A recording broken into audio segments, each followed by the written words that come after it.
body. He intentionally detonated that device. It's really shocking that somebody lives right next to you could be building a bomb. I want to make America great again with President Trump. I want America great, but I want America good, and she can't be good until we go back to God. I've decided that it is incumbent upon me to set the record straight.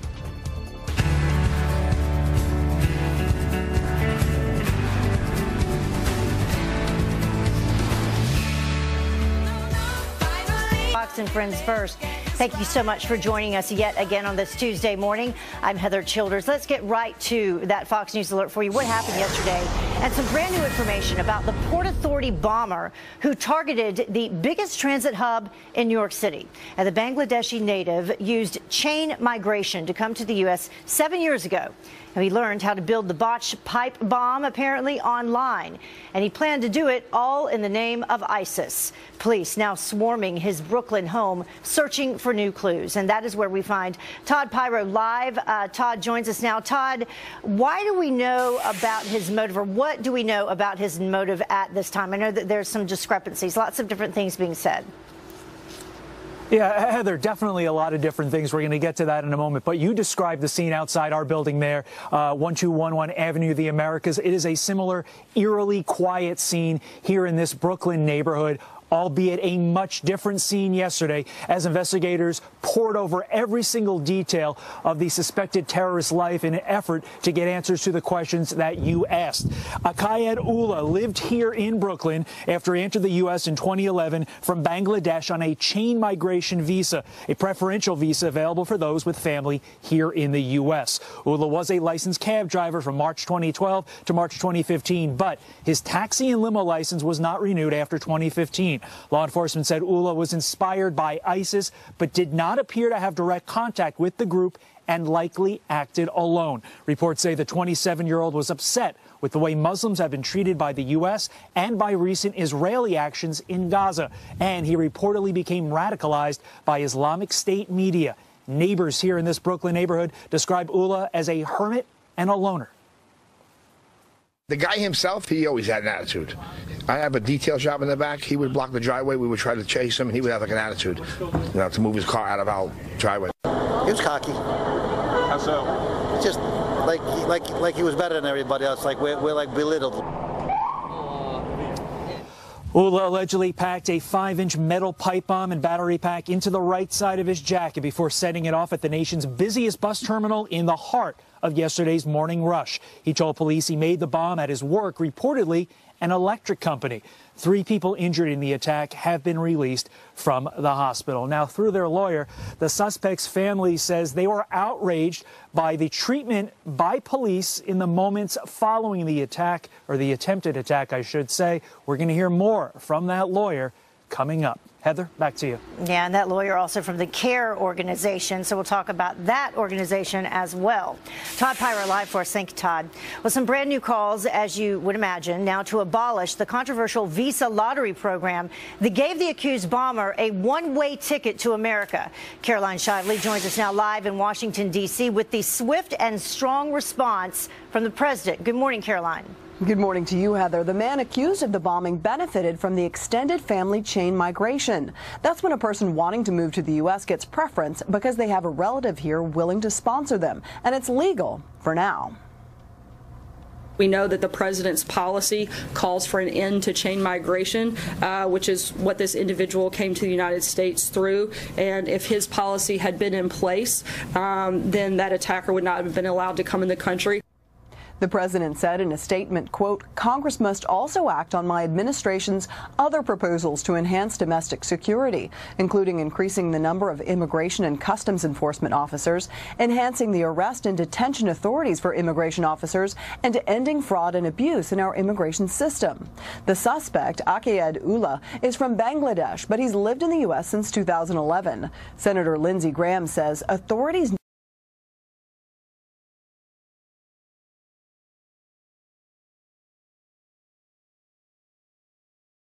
by ISIS. Graham says you can't news conference here in D.C.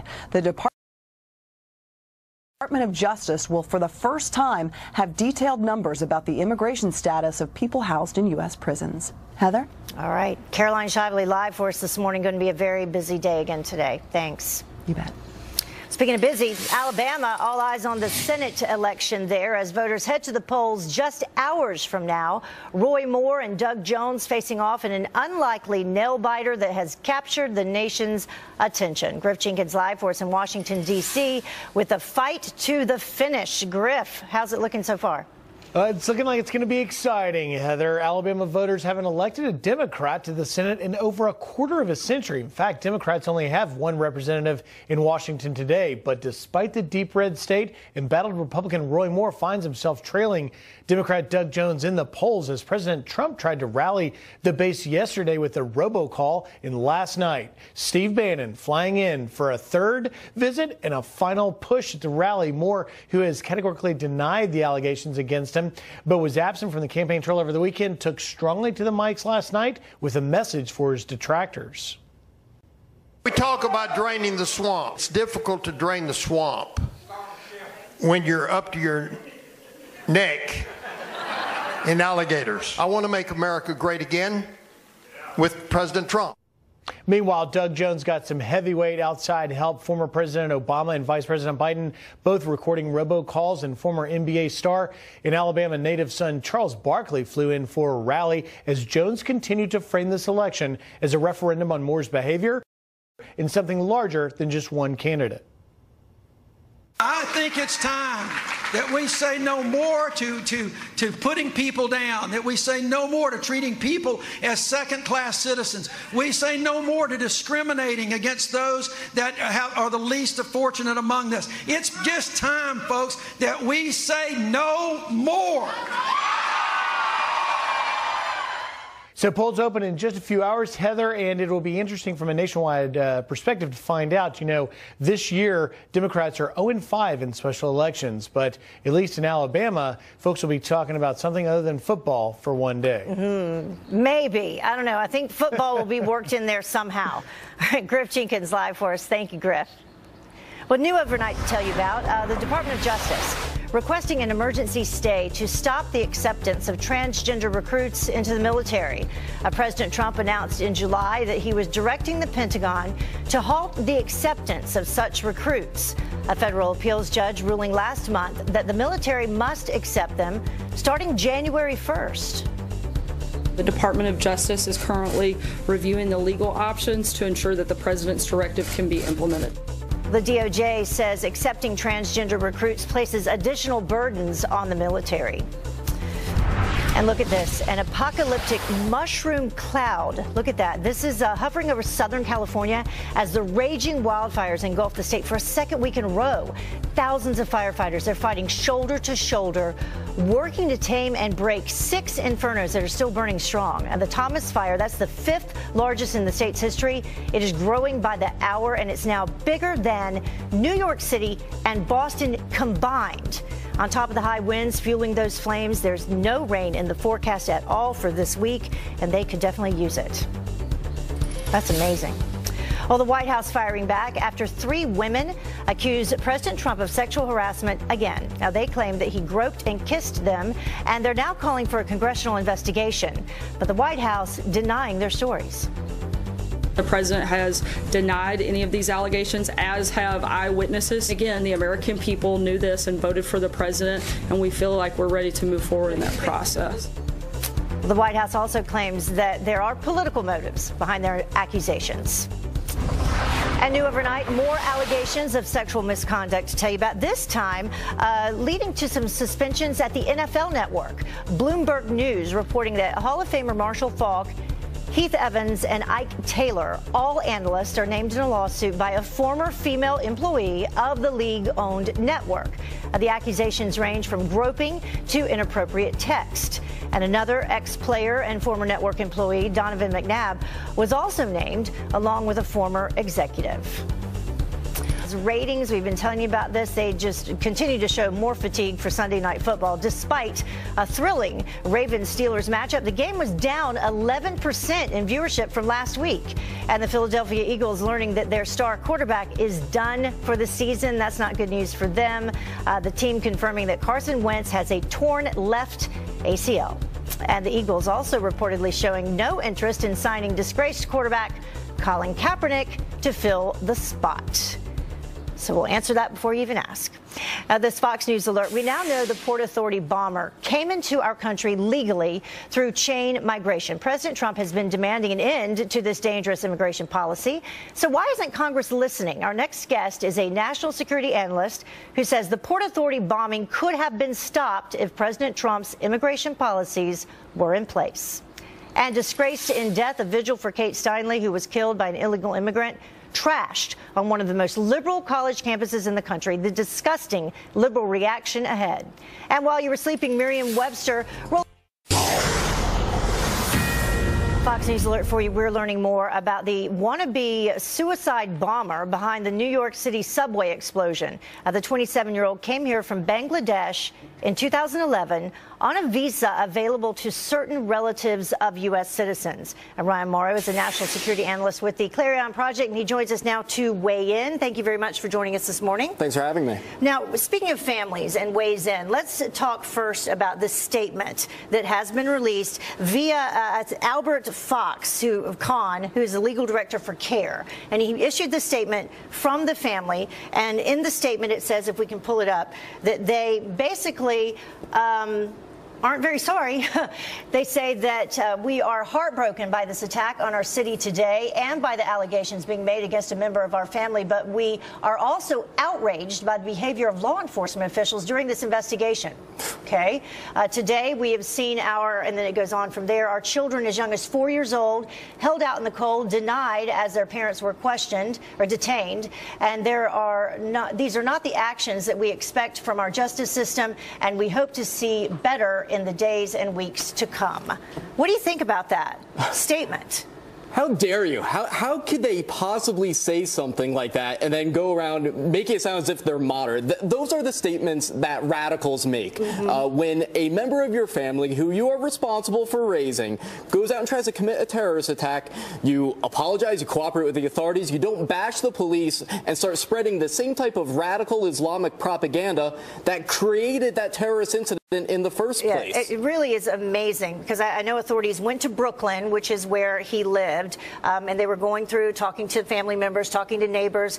They alleged that one of the 4-year-olds was taken outside, so that's what that had to do with. Yeah, and they also, like American society and the police are just so bad that they're setting the stage so that they can say, well, if he's radical, it's because American society is so awful. And if they're immigrants from Bangladesh, how ungrateful do you have to be to say something like that? We let you in here. Tell us more about Bangladesh and immigrants coming in from Bangladesh. Right, so through the chain migration process, which basically says you have a family member living in a country like Bangladesh, then you go to the front of the line, you come into the United States. About 140,000 people from Bangladesh have come to the United States since 2005. You look at the polling data, Bangladesh is a country where about 26% of the population will say that suicide terrorism is often justified or sometimes justified. Wow. So you've got to imagine that a significant portion of those people that came over here are radical, and we do not have the vetting processes in place to look for extremists. It focuses on terrorists, not extremists of the type that are popular in Bangladesh. And I heard that from a Bangladeshi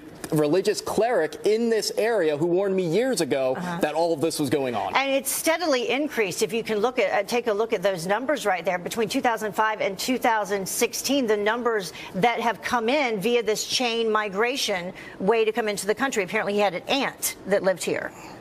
Right, and so this is the same family. And he made the cutoff by a couple months, from what I understand as well, because he was 20 years old at the time that he was able to come in here. Unbelievable. But I think one of the things that you're going to see develop is, as we look at the mosque that he attended and the family's background, especially with this statement coming out, you'll probably see a connection to a supposedly non-violent extremist movement that we really should be vetting people for, because they're radical, like Tablighi Jamaat or one of these other groups that are popular in Bangladesh. And if we find that out, out, you're going to have a big scandal because it first started being curtailed, the vetting was, under the Bush administration, and then stopped under the Obama administration in 2012. And they're already talking about how he allegedly became radicalized once he was here. He learned how to make the bomb online. Does that make a difference? Because clearly, I mean, he's already made it clear that his allegiances were to ISIS.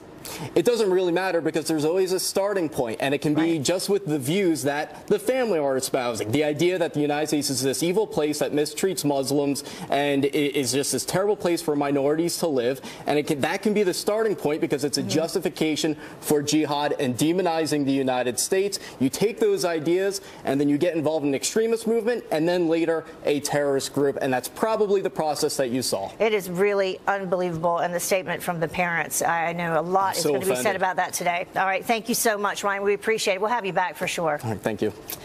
Well, firing back, Sarah Huckabee Sanders shutting down CNN's Jim Acosta as he interrupts her daily briefing. Listen to this.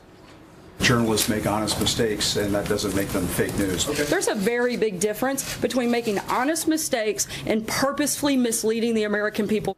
Carly Shimkus is here with her epic response to the fake news media and hailed as heroes. Welcome back to Fox and Friends First. Sarah Huckabee Sanders firing back at CNN's Jim Acosta, who interrupted her daily briefing. The White House press secretary accusing the mainstream media of purposefully putting out false information. Carly Shimkus with Fox News Headlines 24/7 Sirius XM 115 is here with her epic response, purposefully putting out this information, That's right. Yeah, a fiery exchange between CNN's Jim Acosta and White House Press Secretary Sarah Sanders became a big topic of conversation on social media yesterday. So Sanders was addressing recent errors made by the media when Acosta stepped in, saying the false reports should be called honest mistakes instead of fake news. Take a listen to her response to that. When journalists make honest mistakes, they should own up to them.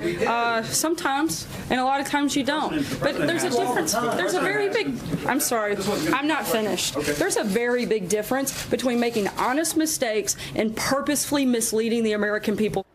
So Sanders seeing some praise for, speaking up for herself and the president there. Ava says, I love this woman. She knows how to command a room. Another Twitter user, Dodgers fan, says, God bless her. It's like dealing with elementary school kids. These people are given the responsibility of reporting the news to the American people. How embarrassing. And Nikki on Twitter says Acosta needs to have a designated seat in the back of the room. Yikes. It does seem like he is just trying to make a name for himself. And she pulled out the mom.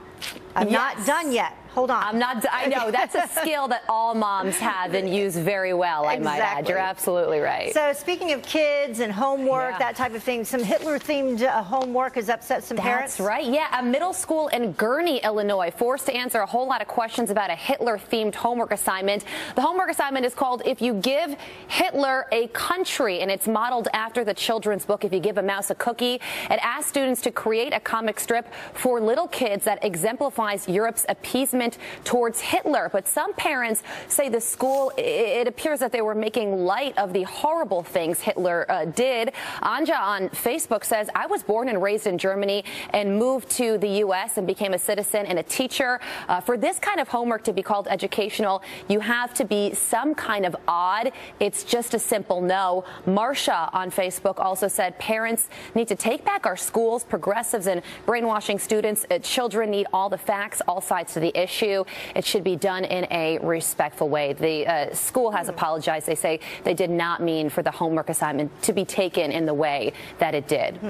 All right. Well, a lot of students probably in class will be talking about this today. The Merriam-Webster Word of the Year. That's right. And it is feminism. The dictionary says that searches for the word have raised 70% over last year. But this coming with a bit of controversy. James kind of summed that up, saying, I guess people had to look up the word because feminists today have skewed it completely and made it about hating men and playing the victim. Yikes. It is a pretty political word. Yeah, I liked dotard because nobody knew what that meant. That's remember? Right, Kafifi. Yeah. These words that sum up the year so well. That was a good one, too. All right. Thank you so much, Carly. Appreciate it. You too. Well, the time now is about 26 minutes after the top of the hour. And the Port Authority bomb plot, now the second attack on New York City in just 6 weeks. The attempt eerily similar to the airport attack in Istanbul when terrorists strapped explosives to their bodies. So what can we learn from attacks overseas? An ISIS-inspired bomber taking aim at New York City with a failed rush-hour attack at one of America's busiest transportation hubs, a scene all too familiar around the world. So what can we learn from threats overseas to crush the danger here at home? Joining me now is former member of Israel's Special Operations Counter-Terrorist Unit, Aaron Cohen. Aaron, thank you so much for joining us today. Good morning, Heather. So I was looking at these headlines as they continued to cross the news wire, across social media yesterday. Attempted suicide bomber in New York City. What were your initial thoughts? I'm not surprised. You know, we just how many truck attacks have we seen in Europe since May? Over a half a dozen. We just had another truck weaponized and used in that park in Lower Manhattan a couple of weeks ago. This isn't new news. Yeah, it just happened a month and a half ago. So we're 15 years after 9/11. We still have the TSA checking breast milk and making people take off their shoes. It's just time to get real about our security. And soft targets are the new security threat. And soft targets, for those who don't understand what that means targets that don't have a lot or have very little security and are often attacked or targeted by terrorists or militant groups. So we need to put together a soft target plan. I don't feel like we have one right now. So what can we possibly do, though, Aaron? I mean, it seems because the attacks run the gamut now. You mentioned the attack just 6 weeks ago that happened here on the West Side Highway, where the terrorist used a truck to drive through people. And now we have this terrorist who strapped a bomb to himself and tried to blow himself up. Luckily, he wasn't able to follow through with it, due in part to some very brave officers we're going to get to after we talk with you. But what can we possibly do? Well, it's a great question. The fact is that any idiot can go put together a pipe bomb that he can figure out how to do online, and he can walk into any crowded area like we saw here at this central bus station in and around, I guess it was 46, 47th Street. Yeah. So what we have to do is we have to look at all of the soft targets as a collective and begin to look at all of the security resources. And my recommendation, if I was advising President Trump, would be the only measure that will effectively be able to combat terrorism is predictive behavioral profiling. It is the only technique that is used for all of Israel's El Al flights and for our national airport in Israel. And there's a reason. Cameras, technology, none of it can predict behavior. What we need to do is start tapping into the private security sector, start getting ourselves out of this $12 an hour security guard, observe and report mindset, Seth Rogen, if you know what I'm saying, Paul Blart, Malcop, and let's get these guys trained. It only takes a couple of weeks. But here's the catch, Heather. They need to be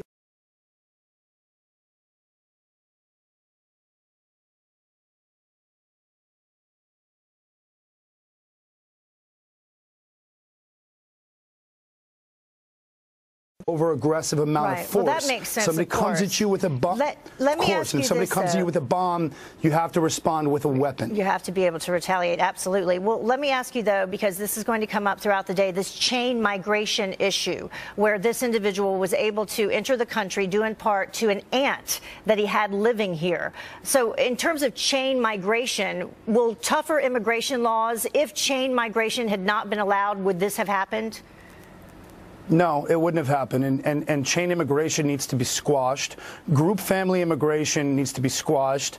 And the fact is that intelligence gathering, which is really what the Americans are having to learn very, very quickly, and what we've learned in Israel, I mean, this is a 60-year process. We've been dealing with this with Hamas, with Hezbollah.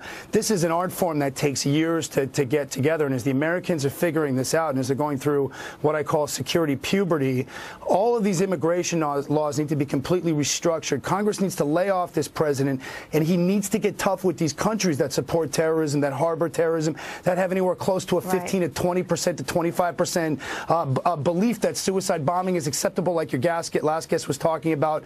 Yeah, we need to basically put a choke point. Yeah. Well, it's 26 incredible. You need to put a choke point on these countries. Yeah. All right. Well, Aaron, you need to put a choke point on these countries so they can't get in. Thank you so much, Aaron. We appreciate it. That's going to be talked about a lot throughout the day, and we'll have you back to talk more about it, too. Thank you so much. Well, big cities, including New York City, now boosting security in the wake of the attack. New York Governor Andrew Cuomo now increasing security at high-profile locations, including airports, bridges, tunnels, and mass transit systems. Other big cities across the U.S. following suit. In Boston, there will now be an increased police presence at all transit stops. Officers and K-9 units standing by at both North Station and South Station. And then in Philadelphia, police are stepping up patrols across mass transit lines. K-9 units and police seen around SEPTA's suburban station in Center City. Well, as authorities beef up security across the country, we're now learning more about the 4 heroic cops I mentioned who took down the New York City bomber. Port Authority police officers Anthony Manfredini, Sean Gallagher, Jack Collins, and Drew Prestons. They are credited with making the split-second decision and putting their own lives on the line to save others. All 4 running towards the panic, leaping on top of the suspect and removing the device before he could set off another explosive. Thank you to those 4 men right there. Well, Roy Moore making a last-minute push just hours before voters head to the polls. I want America great, but I want America good, and she can't be good until we go back to God. But can he win over the faithful? Pastor Robert Jeffress says that Christian voters can cast their ballots with a clear conscience. He's live up next. Plus, avoiding a Christmas catastrophe, the warning from the FAA about the distraction caused by your decorative lights. It's difficult to drain the swamp when you're up to your neck in alligators. And that's where we are. We're up to our neck in alligators. I want America great, but I want America good, and she can't be good until we go back to God. Roy Moore making his last-minute pitch to voters for the Alabama Senate seat. But as people head to the polls in just a few hours from now, can we expect evangelicals to turn out for the embattled Republican candidate? Here now to weigh in is Fox News contributor and senior pastor of First Baptist Dallas, Pastor Robert Jeffress. Thank you so much for joining us, Pastor. We appreciate it. Thank you, Heather. So voter turnout is going to be key in this race, as we've heard. Do you think evangelicals will turn out in the numbers needed to support Roy Moore? I think that's yet to be seen, Heather, and only God knows how this is going to turn out. However, I think we need to lay out very clearly the dilemma that evangelicals are facing right now. You know, Christians above all people have a zero tolerance level for child abuse of any kind. I mean, Jesus said it'd be better to have a millstone tied around your neck and cast into the sea than to harm a child. But here's the problem. I mean, evangelicals can choose Roy Moore, who vehemently denies allegations of child abuse from 40 years ago, or they can choose Doug Jones, who openly and proudly embraces the most severe kind of child abuse, and that is abortion. I mean, Doug Jones does not believe there ought to be any restrictions on abortion. If a mom doesn't like the gender of her child, get rid of it. All right, if a mom decides after 30 weeks of pregnancy she's tired of it, get rid of it. Evangelicals hate that, and I think that's what's going to send them to the polls in favor of Roy Moore. So how do, aside from the abortion issue, which obviously is very key in this race and is going to be in the state of Alabama, in terms of if you're an evangelical in the state of Alabama, all of these allegations, even though they have not been proven, these women claiming that this happened to them, how do you reconcile that inside after you go to the poll and you vote for someone who possibly did these things? Well, first of all, everybody has to follow their own conscience in this. But I think, Heather, Christians above all people understand that all of us are flawed. The Bible says all of us have sinned and fallen short of the glory of God. And, I think this is going to be more about the future than it is about 40-year-old allegations from the past for many evangelicals. Last night, at the end of the White House Christmas party, President Trump asked me to come to the stage and before I pray, just to say a few words. And I talked talked about why evangelicals love President Trump. He is pro-life. He is pro-religious liberty. He is a pro-conservative judiciary. Evangelicals love this president. They want to see his agenda continue to succeed, and I think they know that Roy Moore, not Doug Jones, is the key to making that happen. So if you were in the state of Alabama, would you be voting for Roy Moore?